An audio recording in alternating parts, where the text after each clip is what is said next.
Hello everyone, welcome to this video.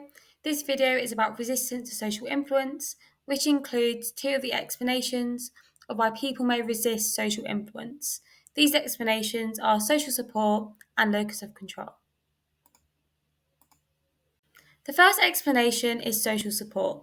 Essentially, this explanation shows that if there is social support, then both conformity and obedience will decrease. When looking at conformity, whether there was a dissenter who was saying the correct answer or an incorrect answer, it was found that conformity would decrease. Just emphasising the fact that it doesn't matter if incorrect answers are also being stated. What is important is as long as it is different to the majority.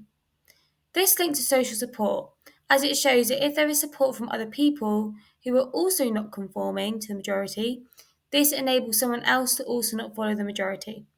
It is important to note that this can be a temporary effect, as a participant will begin to conform again if the dissenter then decides to follow the majority and conform. Therefore, these effects are not necessarily sustained or permanent if the dissenter decides to conform. Now, when looking at obedience, if someone else is seen to disobey, this will result in obedience decreasing. It was found that when there was a dissenter in Milgram's research, only 10% of participants obeyed, as opposed to 65% in the initial study. This therefore shows the impact of social support in decreasing obedience levels.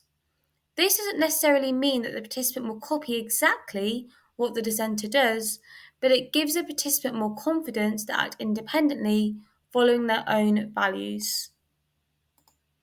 The second explanation for resistance to social influence is locus of control. Julian Rotter introduced the idea of locus of control, which consists of internal locus of control and external locus of control. If someone has an internal locus of control, this means that someone believes that they are in control of everything that occurs to them. For example, someone that has an internal locus of control believes that whether they win a tennis match will be based on how much training they have done. On the other hand, if someone has an external locus of control, this means that they believe that they are not in control of everything that occurs to them. For example, someone with an external locus of control believes that whether they win a tennis match will be based on luck or how their opponent plays. It is important to note that there is a scale for locus of control, and it's not that someone either has an internal locus of control or an external locus of control. The scale or continuum shows how people can vary, as perhaps someone's locus of control could change depending on different situations. People may have a mix of internal and external locus of control. When we're looking at resistance to social influence, it would be individuals that have a higher internal locus of control that would show increased resistance to social influence.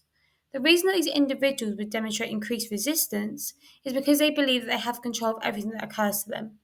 For example, winning or losing a tennis match. Therefore, since they take ownership of this, it has been indicated that these individuals will then follow their own values and opinions. Additionally, it has been stated that people that have a higher internal locus of control obtain certain personality attributes that can result in increased resistance. These include greater intelligence, higher self-confidence, more goal and achievement focused, and having a lower reliance on social approval.